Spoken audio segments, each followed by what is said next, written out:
Bonjour, c'est Pierre de Fighting Flow, j'espère que vous allez bien. Je fais cette petite vidéo parce que j'ai vécu une chouette expérience ce week-end que je voulais partager avec vous et en même temps, en partageant cette expérience avec vous, vous donner un bon conseil par rapport à la pratique du Tai Chi et du Qigong. Donc merci beaucoup de me suivre ici sur YouTube. Vous pouvez liker la vidéo, la partager ou mettre vos questions et remarques dans les commentaires. Ça nous aide à développer la chaîne et aussi ça nous permet d'interagir. Si vous voulez plus de contenu de Tai Chi, de Qigong et soutenir la démarche, je mets le lien vers Patreon ici en dessous où vous pouvez trouver la deuxième section, la troisième section, la série énergie. Et alors regardez également, et c'est important, c'est en lien avec le sujet de cette vidéo d'aujourd'hui, je mets les informations par rapport au stage et aux cours en présentiel ici en dessous, c'est également très important. Et ça nous amène donc au sujet de cette vidéo. Alors ce week-end, comme à peu près tous les week-ends, je m'entraîne avec un de mes meilleurs amis qui est un team leader d'une unité spéciale, donc des forces spéciales. Et je travaille le Tai Chi avec lui notamment, mais également d'autres arts martiaux. Et on était en train de pratiquer la forme ensemble, donc la forme ici que je vous enseigne sur YouTube. Et je me suis rendu compte que nous étions en mouvement extrêmement bien coordonnés. Donc, et c'est une sensation que j'ai eue à plusieurs reprises en pratiquant la forme avec lui. Mais ce week-end, c'était encore plus fort. Je savais où il était, il savait où j'étais. On bougeait vraiment à l'unisson dans tous les mouvements nous avons fait la troisième section d'ailleurs pour être plus précis. Alors, après avoir exécuté la forme avec lui, on s'est regardés tous les deux et on s'est dit, oh, mon Dieu, quelle connexion, c'était vraiment un très chouette moment. Le feeling était vraiment mutuel. Et je lui ai dit, je pense qu'une des raisons pour lesquelles on arrive à avoir cette connexion, et je n'ai cette connexion avec personne d'autre, c'est les 15 ans de métier de force spéciale que tu as ici. Et c'est à force de 3 fois par semaine, à 5 heures du matin, progresser dans une maison pour aller chercher une personne, une mauvaise personne qui se planque derrière une porte dans une maison et qui attend peut-être parfois la police avec des armes. Eh bien, c'est cette connexion qu'il a avec son équipe de se déplacer en silence, dans une observation totale de ce qui se passe, d'observer les mouvements des personnes de son équipe en silence. Eh bien, cette perception qu'il a, eh bien, je la retrouve quand je pratique le Tai Chi avec lui. Alors pourquoi est-ce que je parle de ça? Parce que peut-être vous en êtes rendu compte, peut-être pas, surtout si vous apprenez le Tai Chi ici par vidéo interposée.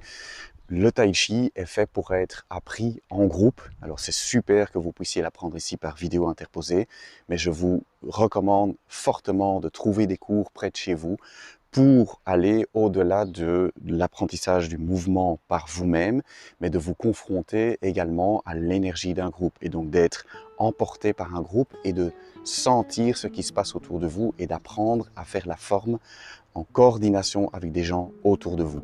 Alors, pourquoi est-ce que le Tai Chi s'apprend à plusieurs et pourquoi est-ce qu'on les voit travailler la forme ensemble? Pour plein de raisons énergétiques. La première, c'est qu'on apprend au niveau énergétique à se connecter à son environnement, on apprend à bouger avec les éléments autour de soi, on apprend à se connecter à d'autres êtres humains, donc ça c'est très très bon et on en a besoin pour notre santé mentale.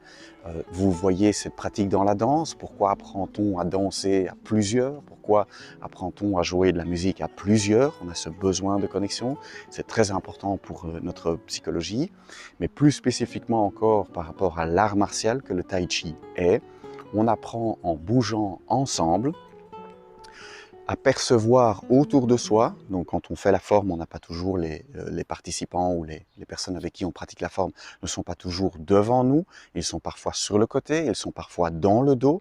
On apprend en fait progressivement à avoir une perception de l'environnement très forte, plus grande, dans le calme.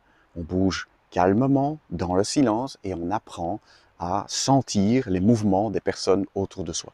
Alors c'est effectivement, c'est très très bon pour la santé, et c'est une forme de mindfulness, hein, c'est pour ça qu'on parle du Tai Chi comme une méditation en mouvement. On apprend à être présent à ce qui se passe autour de soi.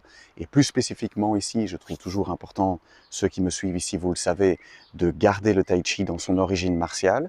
Eh bien, on apprend quand on fait la forme à plusieurs, on apprend à sentir les mouvements des personnes autour de soi, dans son dos, autour, à côté, devant, et on apprend à se synchroniser aux personnes qui sont autour de soi.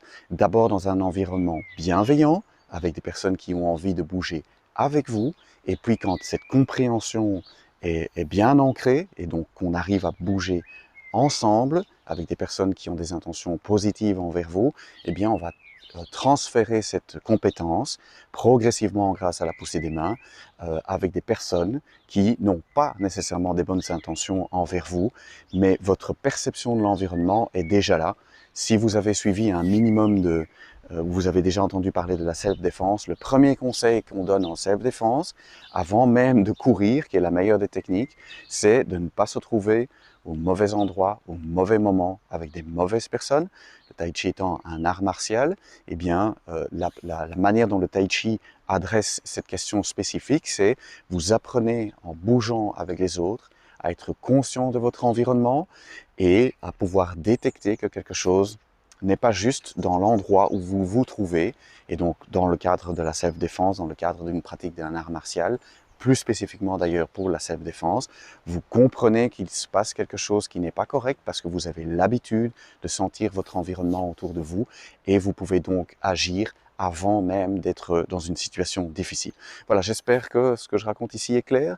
Je vous encourage donc, et c'est le conseil de cette vidéo ici, à pratiquer en groupe dans un cours en présentiel proche de chez vous. Regardez également les informations que je place ici dans les commentaires par rapport au stage pour passer de, si vous avez appris le tai chi grâce à des vidéos, et c'est super, pour passer de ce stade de travail sur soi au travail en groupe, ce qui est un élément essentiel de la pratique du tai chi. Merci beaucoup de me suivre ici. Vous pouvez liker la vidéo, la partager, vérifier que vous êtes abonné, mettez vos questions et remarques dans les commentaires. C'est toujours avec grand plaisir que j'interagis avec vous. Merci beaucoup de me suivre. On se retrouve bientôt pour un prochain cours.